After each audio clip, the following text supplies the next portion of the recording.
there's lots of conversation surrounding this. So in studio, like I mentioned, we have Dan Mugera, who's a counseling psychologist and leadership coach. Thank you so much for speaking to us on KTN Prime.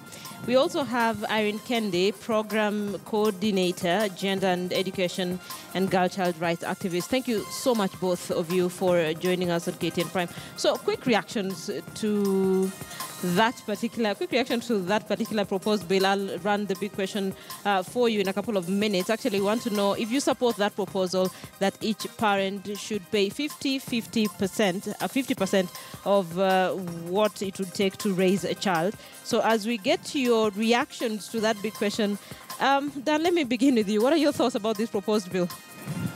I think at first, the reaction outside there is men are already on the alert. They're thinking 50, and there's a confusion from the way I observed when I talked to a few men before coming to the studio, that some of them think it's 50% of their salary. No, it's 50% of the maintenance fee. How much does it take to bring this child up? So who comes up with the maintenance fee? Does the child go to school? How much does the child eat? Does the child put on clothes? Then I suppose that, Linda, both two parents have to sit down and come up with a budget on how to raise the child. Okay. I don't have a problem with the men taking responsibility, and women also taking responsibility as far as the child is concerned. My question is, will it appear like it's a punitive measure?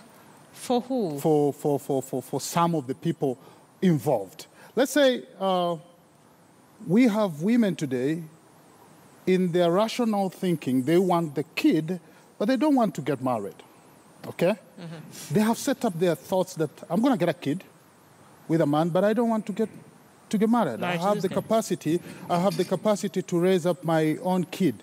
In that regard, do you also force a man to contribute when a woman in her own capacity and rational decision, she has made a decision, she's going to raise up her own kids? I mean, if the women who are willing to raise their children without their fathers, there's no argument about that. Okay. This affects women who have children whose fathers are out there, and these women are struggling to raise these children, to take them to school, to make sure they can eat, to make sure they have clothes, and they're struggling. For those who are able to, go ahead. I don't have a problem with that. If that law is passed and men are able to come to that level of taking responsibility, because there are a lot of men outside there who don't understand the consequences of going to bed with a woman. Of course, a child is a byproduct of an intimate relationship between a man and a woman. We presume that a greater percentage is consent at that time. Linda, my thinking is, as a psychologist, that punitive measures have never solved social problems. What is the best approach to this so that at the end of the day, people can take responsibility not only financially but emotionally to raise their children? So for you, this is punitive? To some extent, it could be punitive on the event that some women or men, because it's 50-50, take advantage of the situation. And you agree with me that we live in a selfish society? That can happen. That I agree can happen. You can get someone who just comes in and says, okay, you pay 50%, maybe because they need that money. That happens. And by law also, on the other hand, a kid is supposed to be under custody of the mother within the first 10 years. Yes. Okay. So what happens in that regard? If, for example, the woman in her own evil mentality took advantage of the situation so that she can get the 50%. Okay, Kendi, what are your thoughts? My thought is, first of all, Dan being a psychologist, he took sides. He's a man. He's a man. Yes. I'm not taking sides. You know, he's a psychologist. I'm just being balanced here. No problem. Now the big picture. Let me give my views. Yeah. As a woman, as a mother to a son, and as a single mother. Oh. Yes. Okay. First, Linda, these children, we have taken it all, we have really westernized parenthood. And this is, according to the African culture, a child should be brought up by parents and the society and the community at large. Let us begin from the parenting. How you are brought up as a lady, how you are brought up as a man is the same character traits you will take outside to the world. parents. First of all, some of the characters in our parents or in the parenthood are inherent. You look at a man, there are men who have grown, there are boys who have grown up with their responsible fathers. So when they go out there, they sire kids. They think or they grow up knowing that having it's okay. It's okay. We saw this happening. Exactly. We grew up with this one. Number two, there are no legislative measures in Kenya to curb whatever is happening today in our parenting, the single parenthood, may it be a man, may it be a woman. And that is why we are going wrong. So everyone is just a walkover. It's just a walkover for the man or for the woman. A man sires a kid with a woman, he doesn't care. 1, 2, 3, 4, 5 women, especially the naive girls. Okay, just hold on. I need to come back to you. So, Dan, you're talking about the psychological effect of this. Yes, I'm looking at the bigger picture. I'm looking at the bigger picture, Linda. And we need a different approach to solve social problems. And just thinking that the financial aspect will solve the problem, it's not realistic. Look at it this way. Mm-hmm. These people, by the time they come together, there's something that attracted them to be together, okay? They have made a decision and they go ahead and say, we're going to be this. Intimate. Yeah. According to Maslow's hierarchy of needs, sex is not just an intimate, it's a physiological thing. That means the woman and the man, by the time they come into this, they have an agreement and they have agreed to do this. Okay. So I don't have a problem, like I said, and I want Irene to understand me very clearly, that men should take responsibility over this. But a clear balance should be there in the society in the event that one wants to take advantage over the others. Okay. Because that can be a disaster in the making. I think from just looking at it, I think it focuses on mothers or fathers who have children out there, yes, want nothing to do with these children, but are not contributing to the upkeep of these children. But you also and understand, these Linda, are yes, women who maybe are not well off financially. Okay. So when you bring in the issue of emotional trauma, it can only be emotional if this person is in the life of this kid. There are parents out there who have not seen their children for years. They don't even know what they eat. Okay. So I think this bill looks at such parents. Have your life out there, but make sure your child is well taken care of. And that's very, very important. I agree with that. But checks and balance need to be provided in this proposal so that at the end of the day... We don't abuse it. We don't abuse it. Okay. Because in this culture of mediocrity, we tend to abuse everything. Everything starts almost very well, and we are going towards the right direction. I need to let Kendi say something because...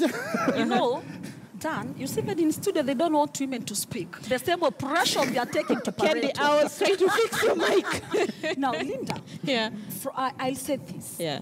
There are other men, once they see women are doing better, or they assume they are doing better, they have money, they are living good life, they don't care about their kids. They know clearly they'll be taken care of. They'll be taken care of. Sometimes there are women out here who have kids, they can't even put a decent meal on the table for the kid. Whereas the husband or the baby daddy is up there. You know, me and you know there are cases of top echelons who have children out here and they don't take care of them.